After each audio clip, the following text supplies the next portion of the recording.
Hello, hello, I'm Kads, and welcome back to the Raid Starter Pack. This is the conclusion of the Dungeon Deep Dive series where we will be diving into the Fire Knight today. Now, generally speaking, Fire Knight is regarded as probably the most difficult core dungeon, one because of all the mechanics that need to be dealt with in the short amount of team slots that you have, but also just the overall fight is a little bit different compared to the other dungeons. So just like the Ice Golem, the Fire Knight's kit is fairly basic when it comes to the abilities. An AoE attack that places decreased speed, and an AoE attack that can destroy enemy max HP, but ideally we don't have him take any turns at all. That is the ideal case. We'll talk about some variations of that type of strategy, but that is the core mechanic, because when it comes to his passive here, he starts with a big shield that can take a number of hits to destroy. It scales up as you increase in the difficulty or the level of dungeon stage that you're doing. I haven't done the early stages in a long time, but I think it starts off at 5. At some point it switches to 7, then it goes to 10, then it goes to 12, maybe 15, and then hard mode definitely, or like hard mode is when it starts to get to 15,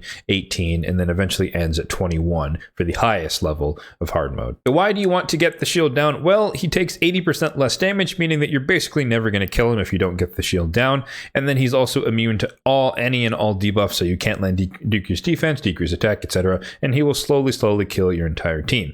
He also does a massive heal when he takes a turn when he puts the shield back up. So heal reduction can be a strategy that a lot of people use, but again, if he does it, if he never takes a turn, you don't have to worry about him healing. But nonetheless, that is a way to deal with him. So once you do break the shield, you can then place any and all debuffs on him. You can control his turn meter, at least for normal mode. For hard mode, it switches over to freezing to control his turn meter, but nonetheless, there are ways to control his turn meter, thus you can keep him or prevent him from taking any turns and putting the shield back up, which means he won't heal, and or it means that he won't deal damage to you because the shield is down and he never gets a turn to attack. So that seems pretty simple, right? All you got to do is break the shield and do some damage, but the problem comes that you also have to deal with the waves. As you start to progress through the Fire Knight, you'll quickly run into the situation where you have a really good turn meter control team, but then they can't kill the waves, or you have a really good wave killing team, but then they can't break the shield and keep the turn meter down. So you have to kind of balance a bit of both to make one cohesive team, and we'll talk about how exactly to do that. So as per usual, we're kicking off the showcase with stage 13, which is meant to be where you are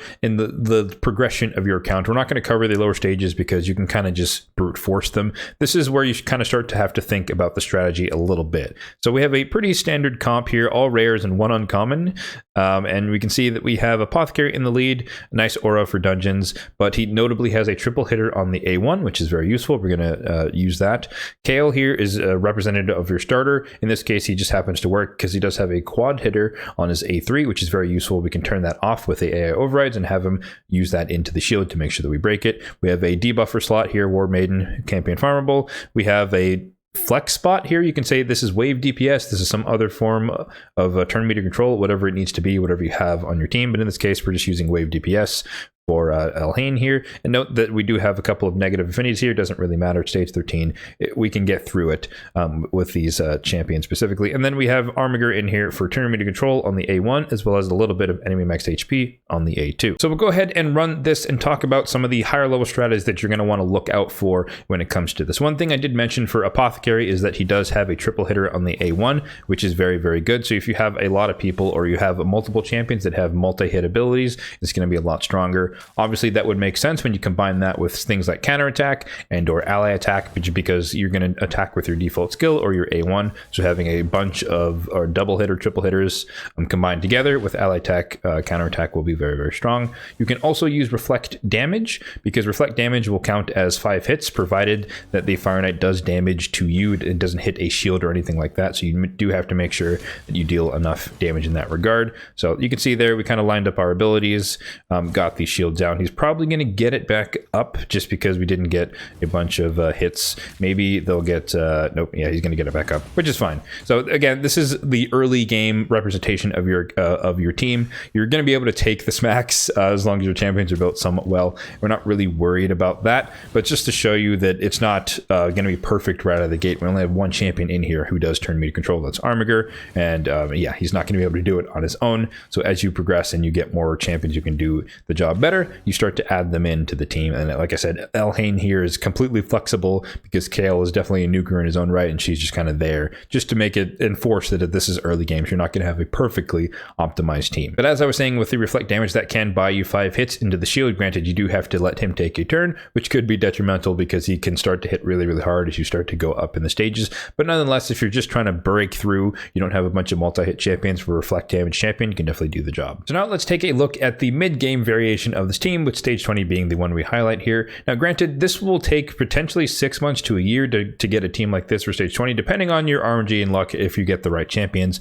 But it can be a lot harder just because Fire Knight is the more difficult, as we kind of talked about building a team that can get through the waves and deal with the boss at the same time. But I also think that in the early game, Fire Knight is the least important dungeon. It becomes the most important probably later on in your progression, but early on you're going to want to be focusing on Dragon and Spider to get your lifesteal, your speed, your accuracy sets, as well as your accessories for all of your champions. I made sure to organize these dungeon deep dive videos in the order that you're most likely going to progress. Again, it depends on your luck and who you pull and when, but generally speaking, you're going to want to go from Dragon into Spider into Ice Golem, and then finally with Fire Knight. So anyways, for this composition, we're going to be assuming that you've been playing for an appropriate amount of time, again 6 months to a year, depending on luck and who you pull and whatnot, but you're going to have some decent level of epics on your account, not specifically these necessarily, but just some epics on your account that can do the roles we're going to talk about. And then I just threw in Drexler because he is useful. He can be a nuker as well as having a triple hero on the A1, but again, his spot can be filled. So that's Drexler. He's also the lead. Accuracy in all battles, very useful. You pick him up from the bazaar, so he is free to play friendly. We have Stag Knight in here, upgraded from War Maiden as our debuffer. He also has decreased speed on the A1, which will help keep the boss's turn meter down. Well, it will slow him down by placing decreased speed, and so he'll be slower to take turns, meaning it's more easier to keep his turn meter down. We have an ally attack champion here, Farrakhan the Fat, the most accessible one that brings in most allies minus himself. Then we have Armiger in here still, and then I didn't want to run a Cold Heart in this team just to show that you can still do it with Armiger, but obviously the slot could be filled with a Cold Heart. And then I know a lot of people would expect to see Allure here if you're a veteran player, but we're going to run Fenshi instead. Albeit a little lesser known, Fenshi does have turn meter control in his kit as well as decreased speed backup for Stag Knight, so he can definitely do the job well. Let's go ahead and take a look at this team in action as well. So this one is going to take a little bit longer, and like I mentioned before, Fire Knight can be a little bit longer of a run in general because the boss isn't taking turns. So even if you do stack him up with poisons or HP burn, if you don't have some sort of activator to proc them while he doesn't take turns, it's just going to take a while. Obviously enemy max HP is also very, very strong too, because you're just laying into him while the shield is down. But again, those take time to cycle back to and around. So once again, if you have better champions, if you have a Cold Heart, if you have a Newt, then obviously he's going to do the job better than Armiger. If you have a better ally attack champion, they can work. If you have a counter attack champion, that can work. So you can kind of plug and play depending on who you happen to have on your account. This is just to kind of show you the framework of a team that you can use. So once again, we are going to be a little bit slower through the wave. So this is going to be around 45 seconds-ish. And the main thing that I want to highlight when it comes to AI overrides is that for your shield breaking abilities, whatever that may be, depending on your strategy, you do want to make sure that you probably turn them off on wave 2, and or you open with them and don't use on wave 2. It depends how quickly you can get through the waves. If you know you're going to get back through or back to the ability with enough turns or enough time, then you can open and don't use. But if you want to be on the safe side, just turn it off. So in this case, Farrakhan the Fat's ally attack, you can see he's not using it. He's just running through his abilities with the burns and the poisons and the A1s. So what I like to do for these types of things as well, for Stag Knight or debuffers in general, is that at least on wave 1, I do like to tell them to just open and don't use whatever their debuff ability is. I think in this case I turned it off for open or don't use for wave 1 and 2, but that's because I do want to force him to use the decreased defense as soon as possible on the Fire Knight. And I don't really care necessarily about the speed of the waves, but that is something to consider. You can do open or don't use on your debuffing abilities, or you can just let it cycle on wave 2 appropriately. So Farrakhan is the fastest on this team. You can see there we basically took down the entire shield right out of the gate with the ally attack. So that's the power of ally attack combined with all of the hitters. And again, we wanted Stag Knight to open with the decreased defense. We have Armiger coming in with the A1, and then he's going to start cycling through his A2. So we're going to load him up with poisons, even though he's not going to get a turn. We just land a decreased speed from Stag Knight. But again, we also have the redundancy from Fenshi as well. And we'll get to start to see here Fenshi doing his turn meter control there. We got all 3 procs on the A2. It's not 100% chance. That's kind of what Armiger is for, so they can consistently use the A1 to keep the turn meter down. But every other turn, because it is on a 2-turn cooldown, Fenchi can run in and do some turn meter control as well. Obviously, Allure does it the best, objectively speaking, on her A1. She has a lot of turn meter control. She's one of the best.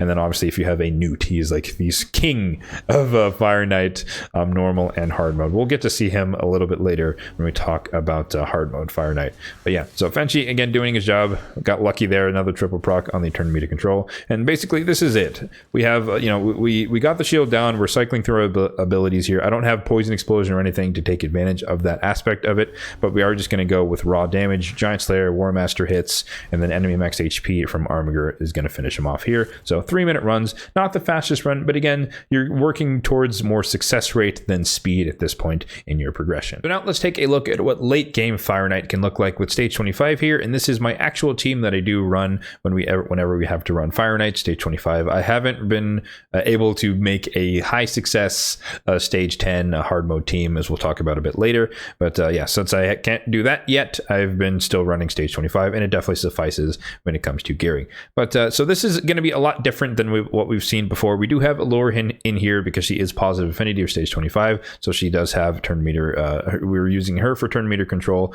Guard is in there because he has enemy max HP, but also notably has a quad hitter on his A3, kind of like Kale, as we discussed in the early game version of this team. We have Tomb Lord in here, who's our debuffer upgrade from Stag Knight. We still have decreased speed on the A1, but it's a triple hitter now instead of a double hitter. And then we also have decreased defense and decreased attack from him. We have Theodore in here because he's just Theodore, poison layer and poison activator, very strong, synergizes as well with Tomb Lord and Ninja, HP burn as well. And then we have Ninja, the powerhouse, really good single target for single target boss encounters. HP burn activation, and so we'll get to see him in action as well. So this team is kind of a hodgepodge of all of these types of strategies that you can use once you break the shield. So we have enemy max HP, we have some poison activation, and we have HP burn activation. So we're kind of using all three because I don't really have the champions to exclusively go in one direction. So let's go ahead and see this team in action, and this run usually takes between 2 and 3 minutes. Now, the one thing you might notice right out of the gate, despite me mentioning it earlier, is that we don't have ally attack or counterattack in this team. And one of the secrets to Fire Knight is that if you know his speed, and you can check that out with like the Raid Stages tool on hellhades.com, for example, if you have your champions at or above 230 speed, that means they're going to go at a 2-to-1 ratio relative to the Fire Knight, meaning that you could take advantage of the fact that, for example, say Allure, whose abilities we're going to turn off on the boss, so she's only going to A1, that means we're going to get 6 hits instead of 3. So accounting for all of that, everyone on this team is above 230 speed, so they're all going to take double turns, meaning that we have enough hits just innately to be able to break the shield every time, regardless of the order in which they go. So you can see their wave 1 died somewhere around 40-ish seconds. I wasn't really paying attention, but we kind of do all the things for the waves. We poison them. A little bit of burn from Ninja. The freeze is our CC, so they don't really take turns and don't hit us. We have Theodore, of course, for the activation of the poisons and the HP burn. So it's kind of a mix. Beauregard also does his big slam as well. And then Tomb Lord is also our debuffer. So however long it takes to get through the waves, it depends on RNG of who has the most poisons on them at one time, who gets frozen when, because they take less physical damage, then how often Theodore gets to activate it, how often we get the takedowns, etc. Because we do have some relentless sets, some reflex sets, refresh accessories going on with this team. But there you go, about 90 seconds to get to the boss. And so with 12 hits, you can see Tomb Lord opens with the A1 that's forced. We happen to get an extra turn from Allure, which just kind of helps us break down the shield even more. We get the quad hitter from Beauregard, making sure to break the shield and also place decreased speed. And then once it gets going with this composition, Allure just keeps the turn meter down the entire way.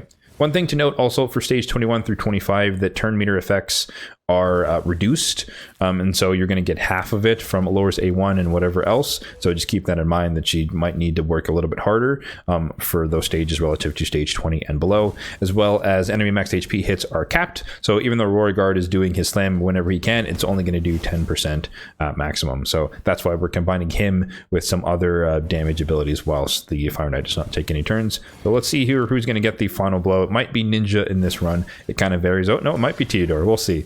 But it depends who again, reflex sets, relentless sets, and whatnot. So it looks like Theodore is going to get the final shot there with the activation. So again, around 2.5 minutes on average. That is my actual stage 25 Fire Knight team. So for Fire Knight Hard, we'll take a glance at what it is, but I don't really have a team to showcase for you guys. Like I said, I guess I misspoke earlier that I haven't actually made it to stage 10 because I am stuck on stage 9. I haven't been able to break the shield and deal the damage and deal with it, all 21 of the hits on the higher levels of hard mode. And so I don't really have a team to showcase, but I can show you the framework that a lot of people use in order to be able to beat this stage. Unfortunately, it does require a Newt in a lot of cases. So if you're a newer player or you started after his fusion, this is going to be substantially more difficult to do. But they are adding a lot of champions that can also do a lot of freeze control. So he might not be the end all be all, but he will certainly be the fastest champion. So we can take a gander down here. I have this team, which is kind of a work in progress. This team does not work as it is right now, but it is, again, giving us the framework for what we can hope to do in the future. One thing to note here is that we are dealing with the hard version of Fire Knight, so his skills are a little bit different. The A1's basically the same. It will destroy max HP, but he will ignore shields if he does end up destroying max HP, so he's just going to hit underneath your shield. He adds decreased defense, and on top of the decreased speed that he lands when he takes a turn. And so again, you have to be aware of that he's just going to hit you a lot harder if he gets multiple turns. Same thing with the shield, reducing the damage. He's immune to debuffs, but in this case, even when the shield is down, he is immune to turn meter control in the traditional sense. You have to land freezes, and every freeze that you land is, I think, 15%. On this other passive here, 15% turn meter reduction for every freeze landed on him. So you're going to want a good amount of freeze champions in your composition. So like I said, I've not managed to make this exact team work, but nonetheless, the framework is there when it comes to the Fire Knight hard mode meta. You can see here that we have a double ally attack, and that's pretty much bog standard. It's either double ally attack or counter attack and ally attack, because it just takes so many hits to break the shield that you kind of need both of those to be able to do it. I think the counter attack into ally attack is a lot stronger, especially now with the advent of faultless defense being changed in the blessing rework that happened recently, where if you have an increased defense champion like Martyr, for example, who got a massive soft buff when it comes to hard mode Fire Knight, as long as the champion places increased defense, you effectively get the effect of reflected damage that we talked about earlier. So it's 5 free hits. And then when it comes to Martyr specifically, she places increased defense and counterattack. So you get all the counterattacks on top of getting the free 5 hits. So she's really, really good for Fire Knight hard mode. But on top of the double ally attack, you do need some quantity of freezers. In this case, we have Yakarl, we have Newt,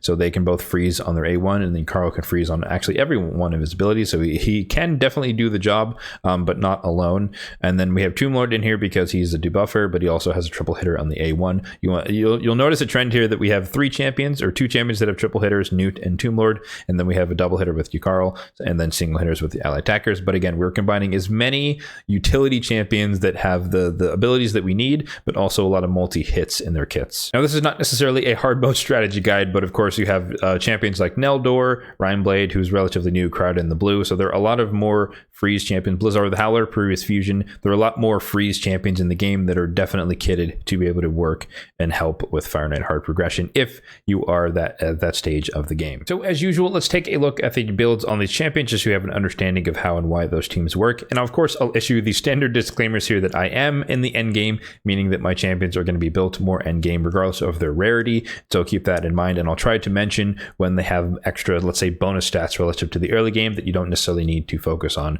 particularly for the stage 13 champions. So starting off, we do have Apothecary here. He's in a random smattering of gear, and if we take a look at his total stats, we have 51,000 on the HP, 2200 on the defense, 247 on the speed, and then I opted to build him full crit rate for the critical heal on the A2, and then 361 on the resistance. All you need in the early game is just to have him fast as possible. He's probably going to be one of your speed boosters in the arena as well, so just speed, and having him be survivable. The crit rate being maxed does help, again, the A2 to critically heal, but that is not necessarily mandatory if you can't get it with all the other stats. One note here, again, disclaimer about blessings. You don't necessarily need any blessings on any of these compositions to make the teams work, but blessings do help. They give stats, a lot more stats now after the rework, but also their abilities can help you deal with certain aspects of the content, like we said, with faultless defense. If we take a look at the masteries, we have a pretty standard offense tree where we're hugging the left hand side but making sure to come down to the middle to Giant Slayer because he does have a triple hitter on the A1.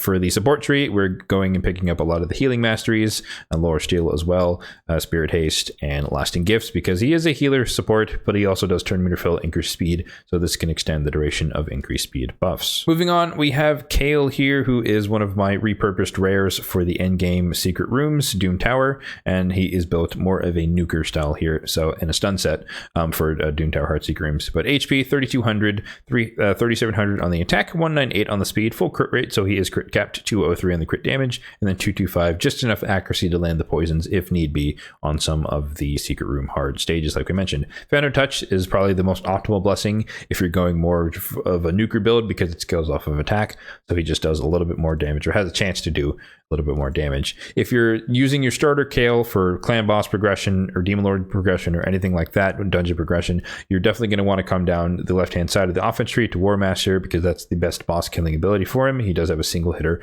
on the A1, but since I did repurpose him for the end game, I did go with Fearsome Presence to increase the chance that he lands a stun with the stun set, so that's why we went down the defense tree. But we're also getting some of the offense masteries on the left hand side, so he does a little bit more damage. In a similar vein, we also have El Hain, who's also in a stun set for the same purpose, being endgame Doom Tower Hard Secret Room champion. 31,000 on the HP, 4,800 on the attack, 209 on the speed, full crit rate, 171 on the crit damage, and she does not need any accuracy in her kit. Same blessing, Phantom Touch, gives her a little bit of bonus stats, bonus damage, and a chance to deal more damage. Same masteries as Kale, more or less. We're coming down the defense tree, coming down to Fearsome Presence, and picking up some of the offense damage dealing masteries. But if she is like your arena nuker, or again, if she is your starter and you need her to help you kill bosses, then of course go War Master with that. And then if she is more of a nuker, then you can definitely come down to Helm Smasher. I happen to use her as my starter, more so in the arena as a nuker, so I did used to have her in Helm Smasher. Next up, we do have War Maiden, who's in another smattering of gear, Perception, Immortal, and a little bit of Stone Skin or Protection, one of the two, Stone Skin.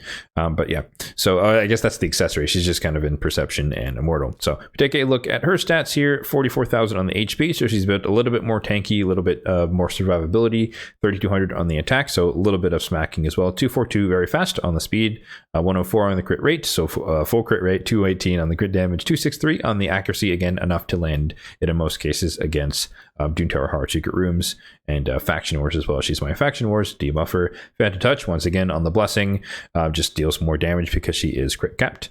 And then on the masteries, we've come down the offense side, hugging the left side, coming down to War Master, because again, she's primarily for PvE purposes, so a little more damage when it comes to bosses. And then hugging the right-hand side of the support tree, picking up some of the standard debuffer masteries. I didn't opt to finish her. You don't always have to finish Champions masteries if you don't need to, especially if you farm them yourself. I would probably go with Sniper and Master Hexer, but since she's only a Faction Wars and very niche case champion, I didn't opt to max out all of her masteries. Next up, we do have Farrakhan the Fat, who I have built in Divine Speed and Reflex, and his total stats are as such. We have 38,000 on the HP, 2,500 on the attack, 2,600 on the defense, 267 on the speed. So again, very fast. But again, I was testing him in hard mode Fire Knight, and you need to be above 250 if you want to take a turn before the boss. Crit capped, 129 crit damage, and then 247 on accuracy. It doesn't really matter for him to land debuffs on the Fire Knight, but for Faction Wars, it is useful for him to be able to land the poisons and the HP burns. I also want to mention for Phantom Touch, he has that blessing as well. And Phantom Touch procs do count as extra hits towards the Fire Knight shield, so you definitely want to run that when you can on your champions who you're using to break the shield. If you do happen to have 1 or 2 stars of blessings, it can definitely help out. Mastery, as you can see, unfinished, because he's not fully on the team. The team doesn't fully work, and once it does, then I'd probably go back and get him masteries, but for now, that's not where he is. If I wanted to do that, again, he is PvE, so I'd probably hug the left-hand side of the offense tree, come down to War Master as a T6. He does have some debuffs in his kit, so I'd probably come down to Master Hexer and Sniper as well, increase the chance of landing decreased defense on that A1. But again, until he is purposed on an exact team, I don't really care about having him have masteries. Next up, we have Armiger, who has been stripped of his destroy gear. It is now on Newt, but I digress. So looking at his total stats, 28,000 on the HP, 3,000 on the defense. He is defense based, even though he's an uncommon. 201 on the speed, full crit rate, 221 on the crit damage, and 350 on the accuracy. I kind of left him, even though he's not in my Scarab King team anymore. I kind of left his stats in a similar spot to where he was, and so that's why he still has high accuracy. Maybe there'll be something, or I might need him for Scarab King in Centranos or something like that. So I'm kind of provisioning for him to have the same level of stats. Uncommons can't have blessings, so it doesn't really matter when it comes to that. And then if we take a look at the masteries, he is a PvE champion, but we opted to come down to War Master. That's typically where people switch him to.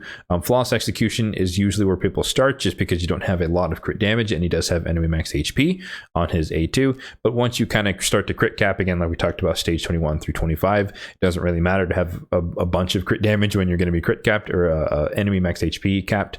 And so War Master just has a chance to deal extra damage. And then a little bit of the support tree, kind of the debuffer-ish masteries, but he doesn't have any debuffs or buffs, so we're not going to pick up those tier 3s. And then you can see here I didn't even finish his masteries either, but probably Spirit Haste. But again, if Armiger is the last one to survive on your team, you're probably in trouble, so you're not going to really need that mastery per se. Moving right along, we have Stag Knight here, who's in a shield set and Immortal, and he's kind of just a utility champion. He's not really on a team just yet. For my account, I pulled him very, very late, and so that's why he just kind of doesn't fit anywhere. But 69,000 nice on the HP, 2,600 on the defense, or 2,700 almost, 253 on the speed, and then 417 on the accuracy. So the blessing for him, he is a debuffer, and I typically like to do this on my debuff champions who happen to have awaken levels. I run Cruelty because it further decreases the defense of your targets, so it just kind of helps them do their job even more. And like I said, he's not on a core team for me, so he's not here. He doesn't have any masteries when it comes to T5, T6, etc. But again, he's a debuffer, so we probably run him the same thing, kind of like War Maiden, where I'd come down to War Master because he is primarily going to be PvE focused. For the offense tree, so hug the left hand side to War Master, and then you come down the debuffer side of the support tree, ending with Master Hexer as well as Sniper. He does require Sniper to have a 100% chance to land decreased defense and decreased attack on the A2, his only active ability, and because it does top out at 95% when booked. So Sniper is kind of mandatory on him. On other champions, it's kind of a bonus for their A1s typically. Next up, we have Fenchi here, who is mostly geared. He's missing an amulet because I literally don't have enough crit damage amulets in the Shadowkin with accuracy on them, but shame on me for that. So 37,000 on the HP, almost 5,000 on the attack, so he is built more like a nuker. 2,000 on the defense, 255 on the speed, so very fast. I wanted to use him in some forms of Fire Knight, in Centranos specifically, and then full crit rate. Crit damage is a little low, but again, he's not wearing an amulet, so it's somewhere around 160, 170, give or take, and then 203 on the accuracy. It's a little bit low, but he doesn't really need a ton necessarily because I'm not depending on him just yet, so that might be reworked. Or I guess it'll be closer to 230, 40 with an amulet with accuracy, but again, digressing a little bit here. Phantom Touch, of course, again, he's going to be a Fire Knight champion, so Phantom Touch chances to get bonus damage, which do count as hits into the Fire Knight shield, so just get you to get it down faster. And you're sensing the trend here. If they're a champion's not on a core team of mine, they don't have masteries because they're just not a high priority. But if I were to go down the route, I'd probably go for a Sniper, increase the chance of turn meter control on the A2, as well as placing decreased speed on the A1, and then Master Hexer for the same reason. Probably come down to War Master, or sorry, Giant Slayer, because he does have a lot of multi-hit abilities. So that was probably where to go for the T6. And again, hug the left-hand side of the offense tree, cut over to the middle to get to Giant Slayer. Next up, we have my Drexthar Blood Twin, who's in a Lifesteal and Perception set. If we take a look at his stats, 50,000 on the HP, 4,000 on the defense, 210 on the speed, full crit rate, and 212 on the crit damage, with 346 on the accuracy. I do have him built to be able to do stuff in Doom Tower hard against bosses, but he's come out of a lot of my teams. But his passive is still nonetheless useful, and I do also use him in Hydra when I want to blast through normal mode. So Brimstone is what the blessing I went on him, again, for Hydra purposes, Doom Tower purposes. Brimstone is just strong on any debuffer you use for the PvE content. And I guess this is kind of what Fenshi's masteries would look like, or what they would look like if I max them all out. So the offense tree hugging the left-hand side and cutting back over to Giant Slayer, because again, triple hitter on the A1 for Drexthar, and then hugging the right-hand side of the support tree, and ultimately ending probably on Sniper as well as Master Hexer. In my case, I didn't opt to get Master Hexer because everywhere that I use him, he gets hit enough times that his passive just keeps proccing and placing HP burn, so it doesn't really matter if it's on for 2 turns or for 3 turns. But if you do really care about that, then Master Hexer is most certainly the way to go. Next up, we have my Royal Guard in a Reflex and Perception sets, and we can take a look at his stats. 40,000 on the HP, 4,300 on the attack. Don't really care about his defense. He is built to nuke. 228 on the speed, 104 on the crit rate, or full crit rate, 251 on the crit damage, and then 358 on the accuracy. For the blessing on him, I did go for Crushing Rend just because he can ignore a little bit of defense, and ideally if he was 6-star, it would just mean he gets to ignore more defense across all of his abilities, which would just make him hit a bit harder. For the masteries, I still have him in my old school nuker, PvE nuker build, so he has a little bit of the damage boosting stuff, and then we're ending on Flawless Execution, even though I did mention before that he is like capped when it comes to landing the enemy max HP hits on bosses. But since I only use him in Fire Knight, and I don't really see a huge difference between the speed of the runs with him, between him and running him in this and running him in War Master. And I do also use him in a lot of the potion keeps and Minotaur and stuff like that. So I did want to just maximize his crit damage, because those other keeps don't have the cap of enemy max HP. So a little bit stronger there. But the support tree, picking up some of the debuffer masteries, coming down to get Sniper, most importantly, because it increases the chance of placing the decreased speed on the A3. Next up, we have my Allure, who is in Relentless and Perception, and notably a Blood Shield Ring, because I do run her against the Scarab King. I do run a traditional, or old school, whatever you want to call it, turn meter control team instead of the solo poison Euros type compositions. But anyways, I digress. 37,000 on the HP, 2,800 on the attack, 1,900 on the defense. So a little bit survivable, but not super survivable, because I do also use her in Dark Fae. So I want my Herndig, sorry, other dwarf. I want my Herndig to be able to kill her copy, so I don't want her too tanky. 251 on the speed, full crit rate, 140 on the crit damage. So not built to spec, but just a little bit extra damage here and there. Then 359, enough accuracy to land her turn meter control when it comes to Doom Tower Hard. On the blessing, similar to Stag Knight, we're running her in Cruelty, because she has a lot of A1s that go in with her, especially with her Relentless set. So on a single target, she can reduce their defense to the max of Cruelty very, very quickly. But also she can do a little bit of defense reduction with the A2 here, since she attacks all enemies 2 times. So just a little bit of help on the waves as well as the boss. We're coming down the offense tree, the left-hand side. You guys gonna get the pattern here. When they have triple hitter on the A1, hug the left-hand side, come down to Giant Slayer for that. And then we're picking up some of the debuffing masteries on the support tree. Again, I didn't opt to finish her out because I don't really use her for her weak version of decreased defense on the A2. So I didn't really opt to finish the T5s out to get Sniper or Master Hexer, just because it doesn't really matter if she has those. Next up, we do have my Tomb Lord here, who's just in a Resilient set. He's kind of in a smattering of gear, but he does have double Blood Shield, which is kind of cool. But the only one is necessary, but I do also run him against the Scarab King. So 56,000 on the HP, 3,200 on the attack, 2,500 on the defense, 259 on the speed, full crit rate, because he does need a crit on the A2 to land 4 poisons instead of 2, 142 on the crit damage, and then 370 on the accuracy, again enough to land it in Doom Tower Hard and Hard Mode dungeons. On the blessing, he doesn't have one, so I haven't pulled his soul, so he doesn't get one. But if I had to pick one, it might be Brimstone, or maybe just Phantom Touch, because I do run him in Fire Knight. For the masteries, you kind of get the gist. Triple hitter on the A1, so we're hugging the left-hand side of the offense tree and cutting back over to Giant Slayer in the middle, because he does have a triple hitter on the A1. Support tree, we're getting a mix of the debuffer stuff, but also I wanted to get Cycle of Magic just to increase the chance that he has a 3-turn cooldown on the A3, and then Master Hexer to extend the duration of the debuffs on the A3 and the 1. Next up, we have the controversial champion that you probably can't get if you're watching this video, but nonetheless Ninja in a Relentless set and a Perception set. I do not like to run him in like regen like a lot of people for Sand Devil, Duo, stuff like that, but that is your spiel, then by all means carry on. So HP 55,000 on the HP, 3,700 on the attack, just under 2,000 on the defense, so he's about a little bit of survivability, but a little bit of damage as well. 236 on the speed, full crit rate, 221 on the crit damage, and then 330, a little bit low, but nonetheless, mostly enough accuracy to land his debuffs against Hydra and Doom Tower hard where I use him. For the Blessing, of course, we are running Brimstone. It is very, very strong on him in particular. And then for the Masteries, standard debuffer type stuff. So we're coming down the left-hand side for the most part on the offense tree, coming down to War Master as our T6, and then we're coming down the support tree, picking up a bunch of debuffer type masteries, and we're getting a Sniper and Master Hexer to extend the duration of his debuffs on the A1, 2, and 3. And lastly, we have my slightly less cracked out Theodore after the Blessing change because he lost his accuracy from the Brimstone that we have running on him. A little bit of a spoiler there, but nonetheless, he's in double perception and resistance, so he is built like a powerhouse in terms of stats. So let's take a look at those.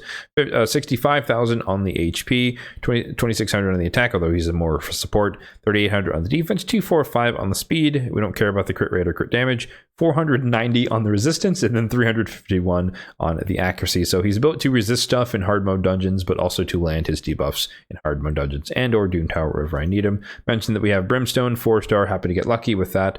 But like I mentioned, he did lose the accuracy resistance, or the accuracy that used to be on the tier 4 of Blessings. It's now on tier 5, so I had to rebuild him a little bit for that. Notably here on these for his masteries, we did come down the support tree a little bit different than the rest. We ended up on Oppressor because he gets more turn meter fill rate, effectively more speed each active debuff that he casts, and he places a lot with a decreased speed, the poisons, and etc. So that works really, really well on him. Master Hexer as well to extend the duration of the few debuffs that he places, or the many debuffs that he places, and again, picking up some of the turn meter fill accuracy stuff.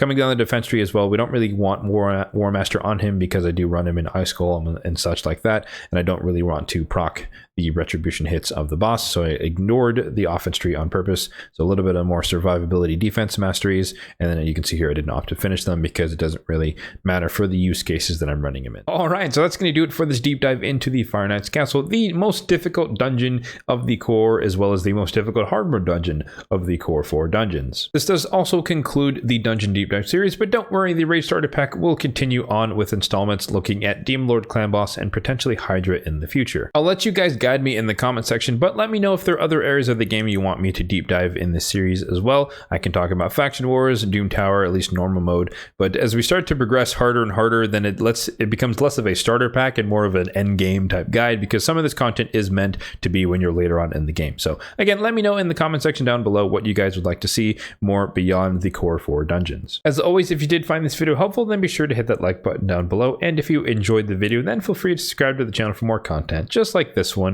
in the future. Thanks for watching, and have a good one.